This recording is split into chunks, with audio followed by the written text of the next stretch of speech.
Assalamu alaikum and good evening, everyone. This is Akshay Bal, warmly welcoming you all to this International Youth Leadership Conference. This is the part two of Women Leadership segment, and I am your host for this other segment. We have the several prestigious guests from different corners of the world in this segment. We have guests from Tunisia, USA, and Georgia. I am honored and pleased to have such a wonderful guests and leaders with us, those women who are at the exactly right places they want to be and holds a lot of inspirational stories with them. And truly, they have a lot to share with us all. So, firstly, I will introduce our guests to you. So, let me move towards our first panelist.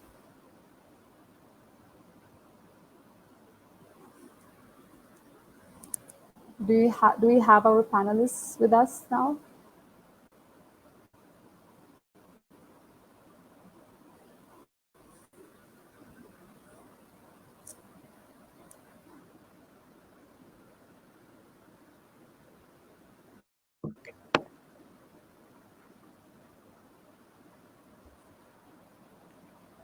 Hello, hello Hello. everyone.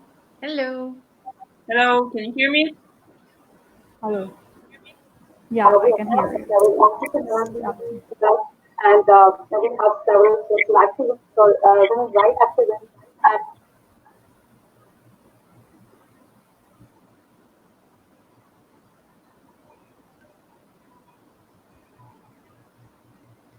So it's a great pleasure and honor for me to be a part of such a wonderful conference, and I would like to welcome you all in our event.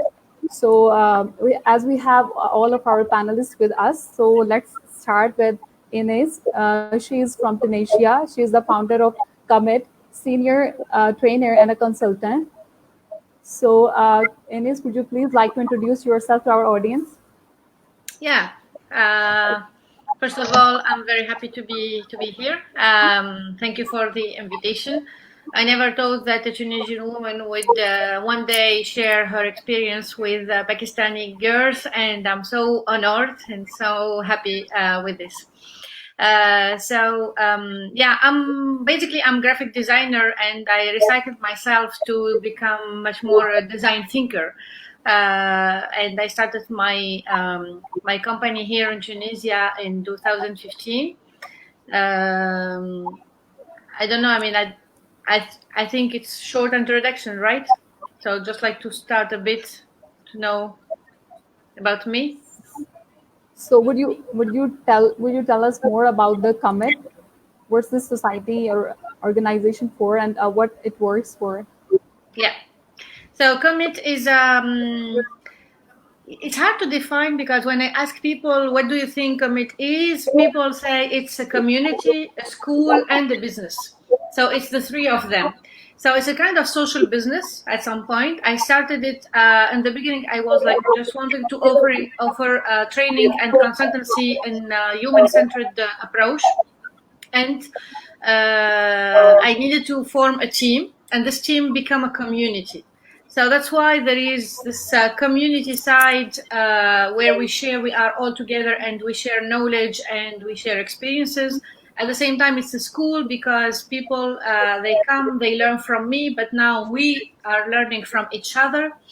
And there is the business. So we work with NGOs, with private sector, and we deliver training and consultancy in several like fields, but always using the human-centered design approach.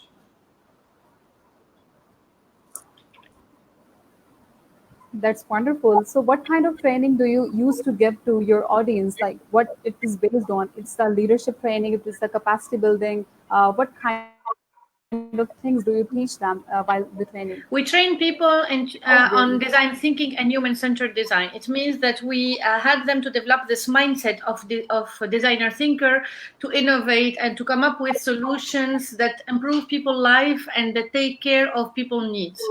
So no matter if we work with the government in healthcare or in human resources or with NGOs and social innovation and social leadership, no matter what the field, we teach people how to empathize with other people, how to understand their need, and how to get inspired by this people with whom we empathize in order to come up with innovative idea that they can transform into business or into small CSO or into activities or into something that really solve the problem that these people are facing. So so this training are experience based on experiential learning, so that we lead people very quickly into experience. We don't deliver training, passive training, and we design experiences where people learn. Actually, this is what we do mostly. Yeah, that's so wonderful. So, being a trainer and a women leader, what do you think? What are the requisites skills that is needed for a woman to be a leader? What are the requisite skills that should be present in a woman so that she can act as a leader? Yeah, I think first of all, I would say that I don't see really a difference between a woman which is leader and between and with a man who is entrepreneur. I mean, I'm looking around myself by this time, and I see a lot of my friends who are male entrepreneurs, and we share exactly the same way of thinking, the same concern. So first of all, from my side, let's say that I don't see big difference. Okay, but I will tell you where is the difference. Second, what a woman needs to do. I think we need to. It's hard to say, you know. For me, a woman. I mean, when you ask a woman, what do you need as a woman? For me, what you need as an entrepreneur to start your business. Just believe in yourself and just do it. This is the only thing that we need to know. We need to know that nothing really can deprive us from achieving what we want to achieve. The only obstacle that we can face is to think that we cannot succeed. But starting from the moment we believe that we can succeed, we can do. Also, resilience.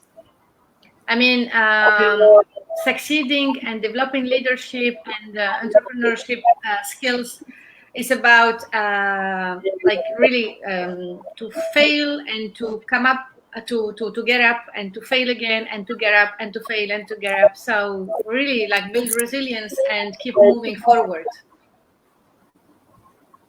Exactly. So you have to believe yourself. You have to be determined, and you have to be resilient. It was actually a wonderful advice for all the young women around us. But it has been seen that a women entrepreneur is not able to develop such a kind of sustainable kind of business. They used to live up. Whenever the trouble comes, they don't like stand in front of it and then they leave. And the result is that the business is no more sustainable, and it soon falls down. So where's the reason behind that? Sorry, can you say it again? I didn't hear you well. Can you ask you again the question? Yeah, so you talked about entrepreneurship, that most of your male friends are entrepreneurs, and you being an so what do you think that most of the women entrepreneurs, it has been seen that most of the businesses they start, they just leave that business and don't complete it, and the result is that it's no longer be that sustainable. Whenever they face any hardships, any troubles, they just leave that business, and the result is the unsustainability in their attitude and in their business. That's why most of the women they end up like ending that entrepreneurship journey and don't complete it. So what's the reason behind that? Is it the lack of planning, or the exact sport, or the lack of which thing that made them do so? I think it's a normal process of learning. I mean, for myself, as far as I remember, I started my first business when I was 14. It was in holidays. I didn't have anything to do. I started crafting things and putting them to sell in my mother's shop. My second business, I started freelancing when I was 20 here in Tunisia as a graphic designer, and I failed. I failed like wow! It was so big fail. I mean, I didn't make any money, and I did do a lot of mistakes. After that, when I traveled to Canada, I studied there and I worked for the university. But in parallel, also, I started my own business. So I used to have two jobs: one regular job at university, and one other job in my extra time. And I failed again. I didn't make money. And when I came back to Tunisia in 2013, I remember I knew that I wanted to start my business. And for me, I said, yeah, let's start and let's see if it will work. And it didn't work. And in 2017, I was obliged to go back to work as a HR manager in an IT company, and I hated. I hated to a such point where I said, okay, so now, girl, you go out, you will start your business, and you will make it happening. You will make it succeeding, because failure is not an option. And starting from there, you succeed. So I believe that you cannot succeed from the first time, and it's okay also to make mistakes, and it's okay to abandon at certain point a certain business. It's a try, it's good. If it doesn't work, leave it and start something else, or maybe look at it from a certain perspective and try to understand what was missing there. What did I miss in order to fail? So for me in Tunisia, for example, when I started my first business and I failed, and I was obliged to go back to work as a human resources manager. When I came back after that as an entrepreneur, I looked to my path and I said, okay, I know what is missing now, so I will try to fix it and to work on it in another way. So I think it's okay to, it doesn't work from the first time, but the thing is what do you learn from your failure? The first time I failed because I didn't have the technical skills. The second time I failed because I didn't have the right network. The third time I failed because I was focusing in starting a social business, and I focused much more on the social than the business, so I didn't make money. Now I'm succeeding because now I have the technical skills, and I have learned that it's important. I have the right network, and I worked a lot in building it. And I have the money and the sustainability, because now I care about it. And even if the social dimension is still there, but the business dimension is also taking a big part of my concern. So I would say it's okay if you start something and it doesn't work. And it's okay to do it again, to go back again, into entrepreneurship. Exactly. So you don't have to leave it, and you should be determined, and you should believe in yourself. Exactly. Exactly. So what would be your advice for the young entrepreneurs who are aspiring to start their own, to take their own startup and to start this journey of entrepreneurship? What would you advise them? I think I would recommend really to just start, just do it, and learn from your failure and observe. And even if it doesn't work the first time, we don't have the answers. I mean, when you start an entrepreneurship, there is so much to learn, there is so much to know, and you cannot know everything. So the only way to learn is to go through the process. So keep going and give yourself the right to fail, and give yourself the right to do, as much as you can, but that's all. Don't put so much pressure on your shoulder. And I would say, for women entrepreneur in Muslim countries, this is maybe something very important to highlight. Um, Choose the right man, because if you don't have the man who is supporting you behind, that will not work. I mean, strong, independent woman entrepreneurs, most of the time, uh, we are kind of big fear for men, unfortunately. And it's sad, because actually we need men in our life. We need support. We need to be heard. We need to be encouraged. We need to be told that we are great, that we are beautiful, and that we are doing great. But most of the time, many men feels they feel, how to say, intimidated maybe by such a women. And this, maybe I would say, this is like maybe a call for men who are in this webinar. Don't be scared by women entrepreneurs. We are just like, I mean, any other woman, but at the same time we are equal. So that's all. So for a woman, I would say, choose the right man if you want to be in a relationship, and be okay with the fact that, I mean, you will find a balance between your private life and your work. And don't worry about this. It's not a choice to make. I mean, it's just like a journey to go through. It's an experience. Exactly. Thank you so much for sharing your insights with us. It was really very wonderful to having you on this segment. Thank you Thank so you. much. Thank you. So we'll move towards our next panelist, Mariam. She is from Georgia. Mariam, we welcome you here in this event. Mariam, you are an. I was just reading your introduction, and it really blew up my mind that you have done so much and you have done a lot. You are a Fulbright scholar, and then the winner of several other scholarships and interning at the various gigantic organizations of the world.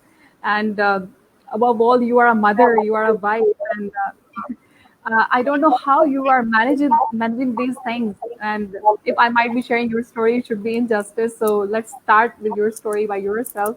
Kindly introduce yourself to our audience. Mariam, please turn on your mic. You are inaudible. Yeah. Yep. Hello. Hello, everyone. You hear me Yeah. well? Yeah, I'm Miriam Gamdishvili, and I'm full scholar from the Republic of Georgia at the University of Southern Indiana. And I'm extremely humbled and honored to take part in this great and very much important event. And I'm very glad that one day, the day we were in the Indiana in the United States on the women's retreat, you were, I don't know, encouraged by my story. And thank you for having me here. Thank you so much for joining us. Would you please like to introduce yourself to our audience and share a bit of your story? Yeah, sure. Before becoming the Fulbright scholar at the University of Southern Indiana, I've been working a lot for the government of Georgia on the strategic communications, and I've been engaged in several nonprofits.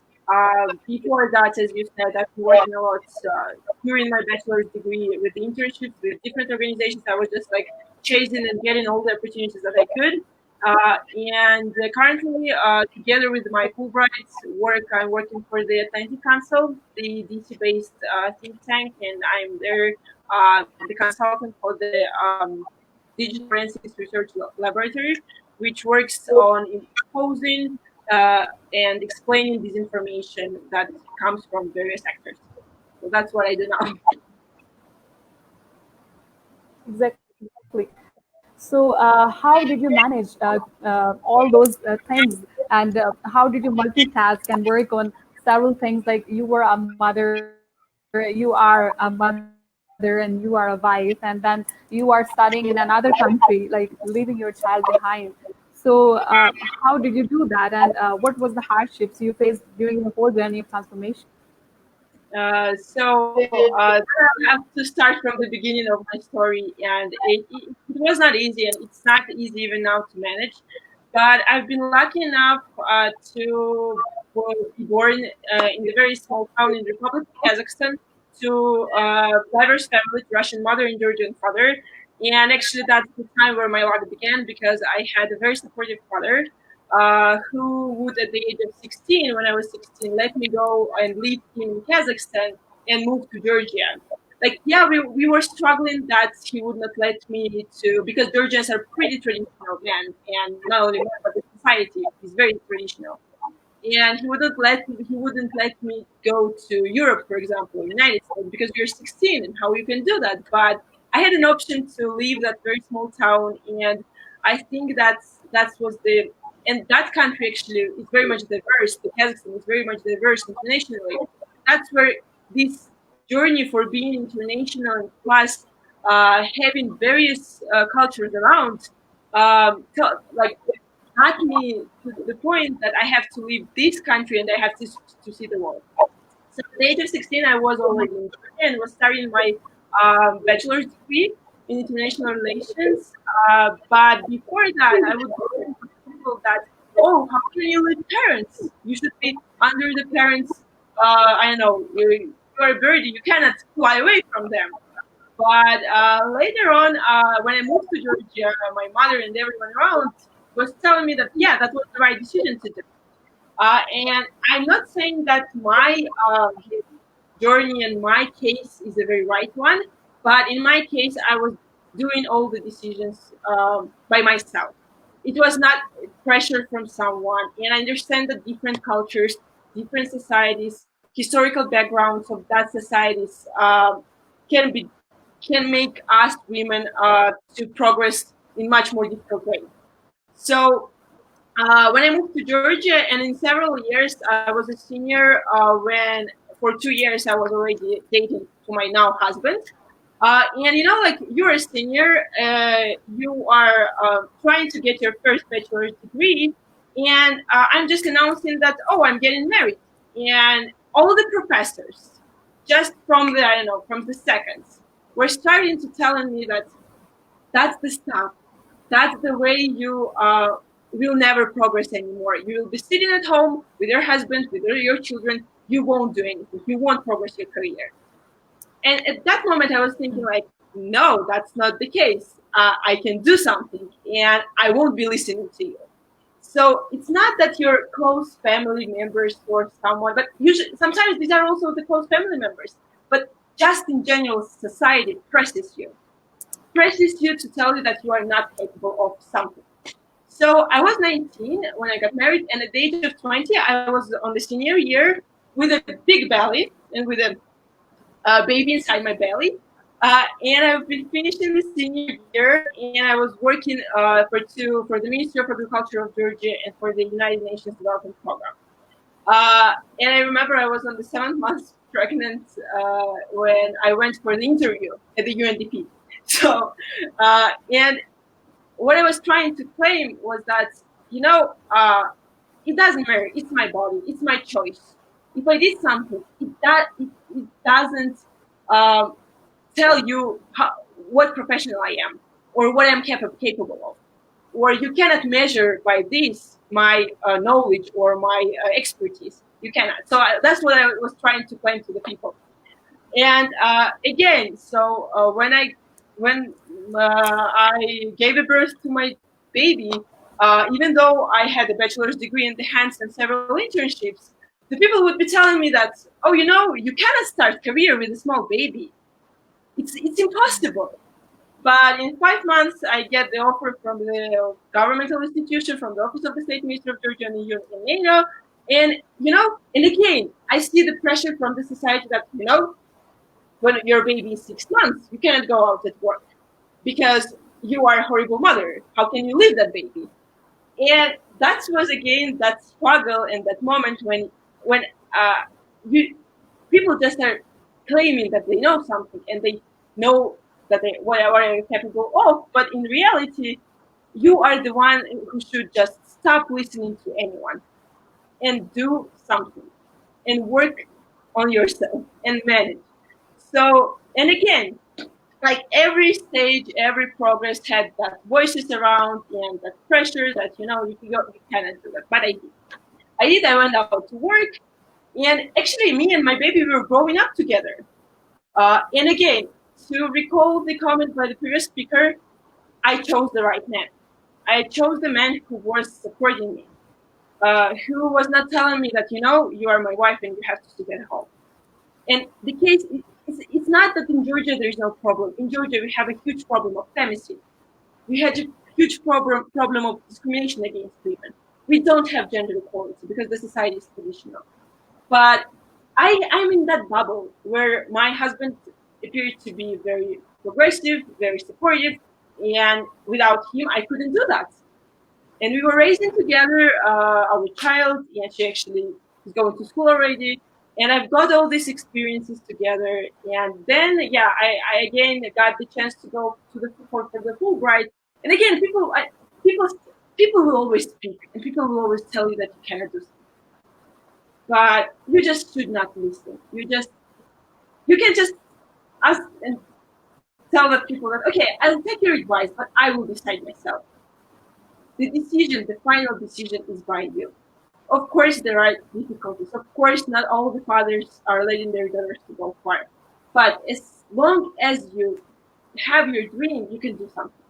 And again, with the Fulbright, the people would be telling, oh, how you are going to split the family. That's horrible. How can you live together? But the thing was that my husband could go and my child could go to the US with me. But we are so much independent from each other that he had his own business here that he had to stay for. And we were just traveling around the US. So my kid would be visiting me for 3 months in the US and I would be going for the vacation so that we didn't even feel that distance. So my journey says that you just have to stop listening to anyone. You just have to think what you really want in this life, and that's the 21st century. We have to manage to have kids. It's all up to you, to the woman. It's up to you to decide you want to marry or not. You want to have partner or not. You have to have kids or not. It should be all up to you, and you should understand that as long as you are happy in certain conditions, that's the way it should be. So that's the short, not short, but thank you, not the short but long story that is on my mind and that I went through. Yeah, we know that how much inspiring your story is, and it's really wonderful, and it motivates us all, to do things despite of the fact that we are women and we can't do that, and we have like lot of responsibilities with us. So you mentioned about the choice of the right person. Actually, you both mentioned about the choice of the right person. So how a right person uh, play his role behind the success of the women, and what kind of support do the women need while they are on their journey, and what kind of support they expect from that person. So yeah, that's it's all about the support. Like the would it be, for example, staying at work till evening and taking care of your child? That's your, like, it's not only woman's business to take care of children. It's also the father also should have uh, certain amount of time consuming for the sake of their children. So that would be one of the supports. For example, in my case, my husband would not tell me that you cannot go to the United States and we cannot split the family. And it also comes from the from the independence of men as well. How independent and how sure he's about he and uh, how sure he's about himself, how much he understands himself, how much successful he is. It all comes from that. I think so. So and it's really, maybe sometimes it's better to be alone or with rather than with the wrong partner, because when you try to understand and love yourself first of all, you should also have that support by your side. The one who would be independent and would be telling you that yes, you can do that, and would believe in you. Because there are times when I think that I am not sure about myself, or I can do something, but the person beside you, if he tells you that no, you can do that and you are capable of, that brings you some sort of motivation. The motivation that, and my kid and my husband are my biggest motivation for me to go to the bigger professional, to better professional, to manager, or I don't know. So, and I think that's the, and from for him, we are the motivation. Me and our daughter, we are motivation for him to grow, to get more money, maybe, or to expand his business. And that's the family relationships and communication between family and between the members of the family. That's very important. So that's, I think, my comment. Exactly. So it was very interesting. And my question to you is that, like, when we are doing something different, like we are going out of the way, trying something different, and making wants to make a change in the society, and then if we see the behavior of the other people around us, they usually use to discourage us. Especially being a woman, like they impose so many things on us, like you are a woman, and in your whole story, like you were pregnant and still you were doing things. And so how did you face that kind of discouragement, and how did you handle that? I just was, like from the beginning, it's really frustrating. It's very much frustrating, and it undermines you. People love to undermine someone because we are animals after all. So, and people love to undermine each other, and there are mean people, there are good people. You should just find right people besides you. As long as you have right friends and people who grow you, not the ones that are just hanging out with you, the ones from whom you gain something, and the ones that to the ones that you give something. So I think that uh, it all depends on the people. And when someone undermines you, it's their problem. It's not your problem.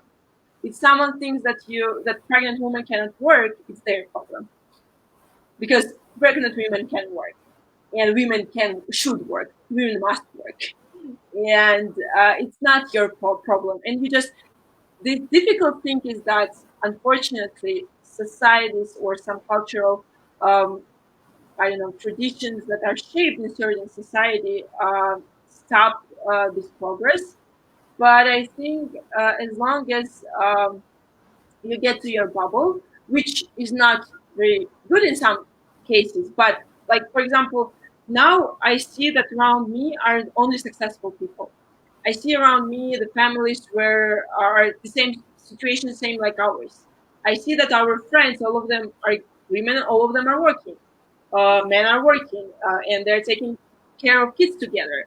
So I think that what comes after when the people undermine you. You're just, yes, that's discouraging. Yes, that's stressful, and yes, you think that you don't have to be hard on yourself. And you, if you see that you're capable of doing something, will it be in the marriage or when you're single or when you are pregnant, I don't know, any situation, when you see that there is difficult situation but you believe that you are capable of doing that, forget about people who undermine you.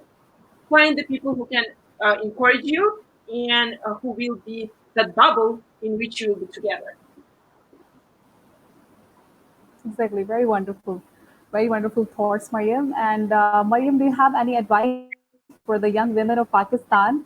I know they are really very motivated by your story, but do you have some advice to give So them?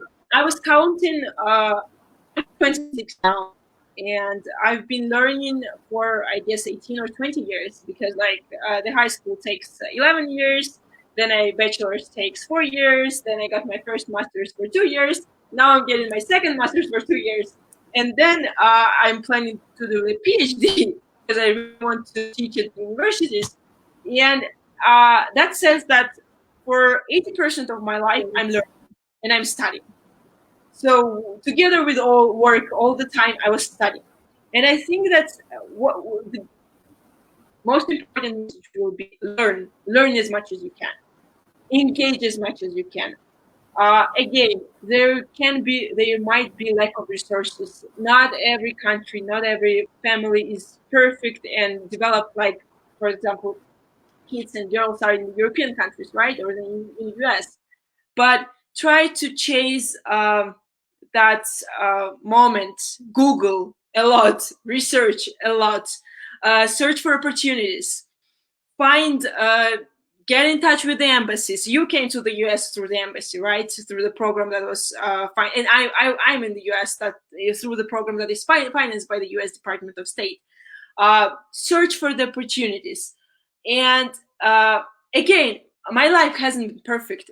If you look at my CV, it seems like it's perfect, but despite the struggles of being a woman and getting my close in my career, there were failures. I was also being rejected from numerous of scholarships and universities, but you just don't have to undermine yourself, and you have to try. Again, to recall the Tunisian speaker, try as much as you can, never stop. Chase and follow your dreams, because the world has so much to offer you that you shouldn't be considering anyone's opinion, and you just should avoid the voices that are discouraging you. If you want to go to study abroad, and somebody tells you that you don't listen to that person. Just try to do what you want and do what you are with what you are happy.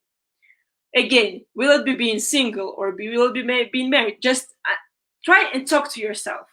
What makes me happy? What I want from this life? What do I dream? And just another advice could be that empower other women. As you grow, you become stronger, and just speak, have this conversations with other women. And it's 21st century, and we have to manage. It's difficult. It's not easy, but who said that life is easy? So just chase your dreams, develop yourself, and put as much as you can in yourselves, in your personal, professional, and academic development.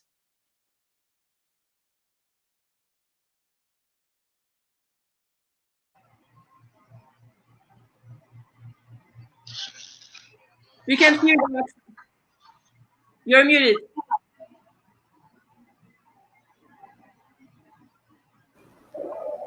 So yeah. So I was saying that your story is really very inspiring and motivating, and thank you so much for being part of this leadership segment. And I'm loving every part of your conversation, and really want to hear each and everything more and more. Surely the life is not perfect, and we should continue chasing our dreams. And it was wonderful, like the way you started and your whole transformation and your whole journey to this point. It's really inspiring. Thank you so much for being with us. Thank you for having me. So let's move towards our third panelist, Nohemi. Nohemi is actually from Bolivia, and she's currently a global ambassador in US. Nohemi, would you please introduce yourself to our audience? Hi, Aksa. It's good to see you, and thank you for inviting me to this conference. It's been nice to hear all of the stories and the inspirational things that they have done. And yes, I'm from Bolivia. I came to study to the US in 2017 with a Fulbright scholarship. The program is called Global Ambassadors. So the background of how I came to study in the US is quite long, but I'm gonna make it short. So how I was able to come to study in the US is that I started studying English with a scholarship sponsored by the US Embassy, and afterwards I was able to get into a program that covered everything of the admission process and the exams, the translations, everything that I needed to apply to the university. So that's my story, how I came here, how I ended up in the US. And certainly it has not been easy. It has been, it has been a really long path that I had to calm. It took a lot of discipline, self motivation, and hard work, especially. So yeah. So you are the president of Cashew, a club in the University of Southern Indiana. So I would like to know about the leaders that you are already on the leadership position.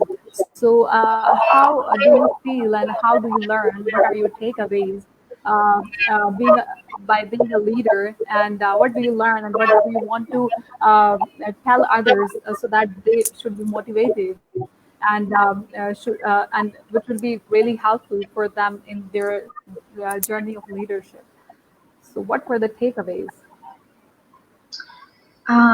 So yeah, well, actually, so when I came here during my first year, I got to know this organization which is called Kesho, which is a Swahili term that means tomorrow. So basically, the organization stands for the phrase that says, we believe that by doing something today or inspiring today, encouraging and empowering today, we're making an impact in tomorrow. So that's what Kesha means. And I had the opportunity to join and to serve as the secretary in my first year. For sure, it was a great experience. It was new to me because I've never been in an organization that stands for women empowerment, and actually I never heard about that in my country. So it was interesting, and I had the honor to serve as the secretary. And so yeah, the some of I've learned a lot of things throughout the years that I've been involved with Kesho, especially as a woman, and how what leadership skills take in order to lead a group of people. So what I would say is that I did not came to the organization by already having these skills. I did not have any knowledge on how to handle people's skills or how to maintain the group motivated, how to inspire them to and how to lead them where I want to go. So I think some of the skills that you need to be a leader is just you need to believe, you need to be strong in what you believe, because you want to make people believe in you. You need them to have confidence that they're following somebody who has a vision. So I think that's very Exactly. important in our organization, and that's what I've learned throughout these 3 years, and also how to handle and manage people's skills, because people have different types of temperaments, and you need to learn and you need to know each and every single one in order to make a plan and know how you're going to lead the organization. And that's something that I learned throughout the years, and certainly can help others as well, as they grow in their leadership skills, as they as they are trying to form or even gain leadership skills. Exactly.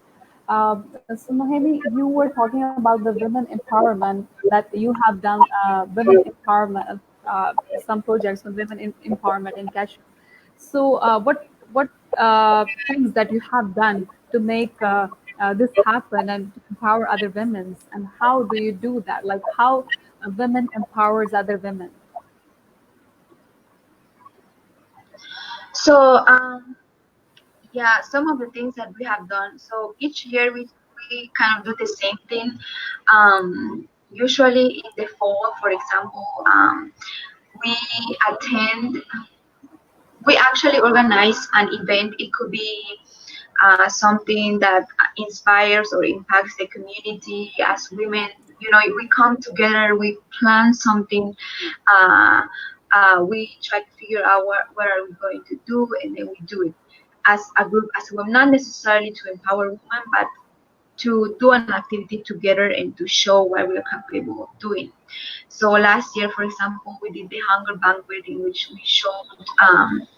uh, we showed the audience on what is going on in the world in regards to hunger, and what we need to do as a community to help or to contribute to that issue in some way. So, and another activity that we made, the, during the past 3 years was the uh, women workshop for young girls from fifth graders in in an elementary school here in the U.S.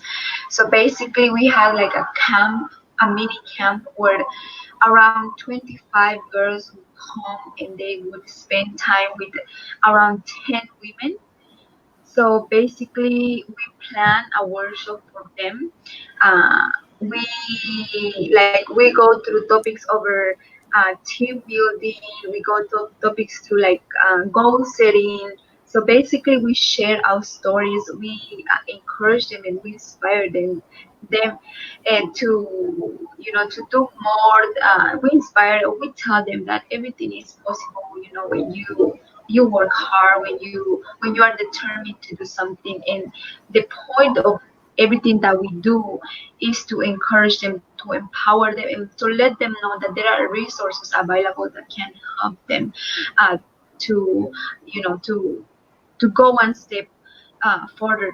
For example, if they're in high school, they need to go to college. If they're in college, they need to go to private graduate school.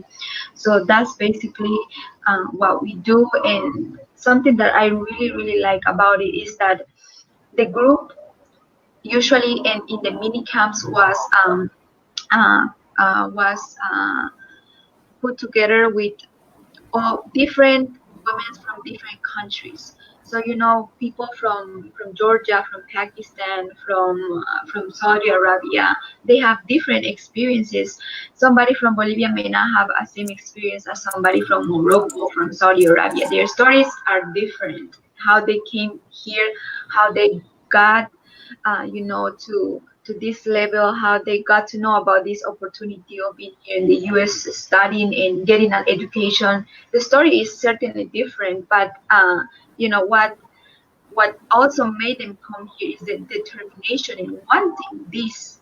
So that's what we share, and we tell them, we come from other countries, we leave everything that we have, and we come here because we believe that this that we are doing will change in some way the world, or will impact some way the world. So that's what we share to them.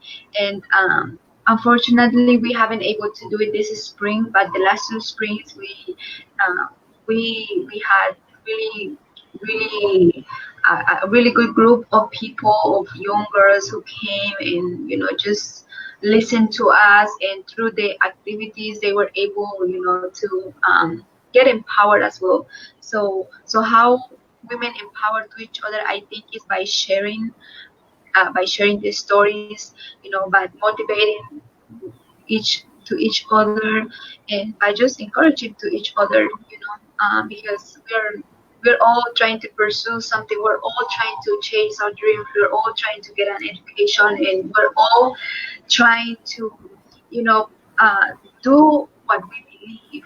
So I think that's how we empower each other to be not selfish, but share what we know, and share uh, that we've all been through the same thing. We've all been through the same difficulties, but we're still here, and we're here to support each other.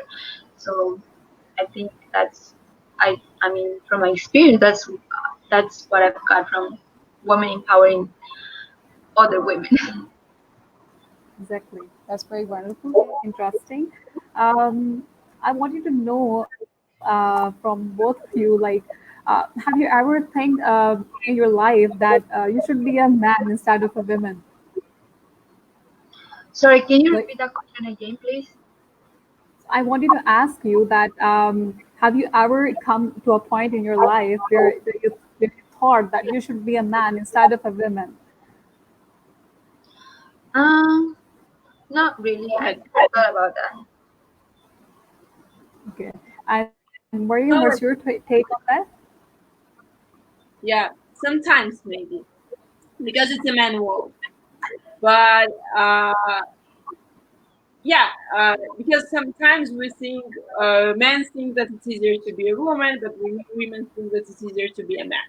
That's the situation here. But then I've been thinking that sometimes maybe if I were a man, some things or some experiences in my life would be easier, but you should never you try to put yourself in someone else's shoes, but uh, again then I'm starting to think that but men cannot do many things. Men are not emotional, in general. Men cannot give a birth. Men cannot like there are many cans that women can't do. Women are more compassionate. Women can negotiate. Why do we have so many words? It's a man's Exactly. world. And I've been thinking about that sometimes, but in the end, I'm just ending that it's me. I'm a woman, and it's better to be me rather than just thinking about being someone else. And we women do just should understand each of us should understand what is our mission, what we want to change, how we want to change, and change starts from us, from each of us. Exactly. Very wonderful and interesting answer. So, Nohemi, do you have any advice for the young women of Pakistan?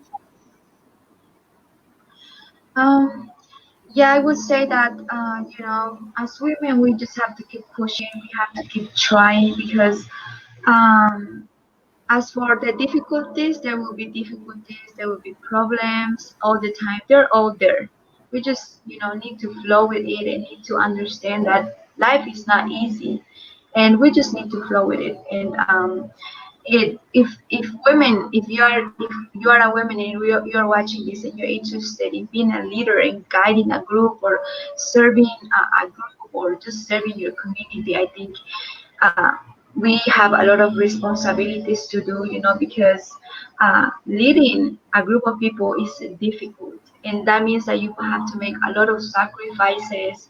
And that includes, you have to balance things, you have to have your priorities, you have to know how to handle skills, you also have to be bold in what you believe, and you have to have a strong foundation. So as I said before, whatever you are doing, you first have to believe in what you believe, in what you are doing. You have, if whatever is your philosophy of life, you have to be strong on it. You have to be bold. Because if you are shaky, people will not take you, seriously, will not believe in you. It will be hard to lead a group. So I think that's very important. And also you have to become self-motivated, because as a leader, you motivate other people, but who motivates you? Yeah, sometimes, that happens. So I think we need to learn those things. And I think the ultimate thing is that we need to learn how to sacrifice things, because when you're a leader, it's not your own life anymore, it's other people's lives that are managing, that you're trying to impact. So it becomes a great responsibility. So I would say that just be strong in what you believe, be bold, and just serve with love to one another, because at the end of the day, love is what makes you do what you do. Exactly. So yeah, it was very wonderful that believe in yourself so that others can believe in you. So it was really very nice and perfect answer to the question. Thank you so much to both of you for joining us in this session, and I hope it will be a source of motivation for all the young women of Pakistan who are hearing stories from the people from different parts of the world, so they can really relate to you people that the problems are everywhere, every part of the world. Women are facing the same problems, and there are some women like you who don't focus on the discouragement, and they keep on moving, and they keep on motivating others, and they keep on achieving their milestones that they have set. So thank you so much for being the part of this conference. Um, so we are going to end it. Thank you so much. Thank Thank you, you, thank Roxana. Thank you, you for the thank opportunity. you, thank you all. You are Nice to welcome. see Thank you, Mariam. Nice to see you too. you. Thank Nice you. to see you. Excellent. Have a great Bye. day. You as well. You Bye.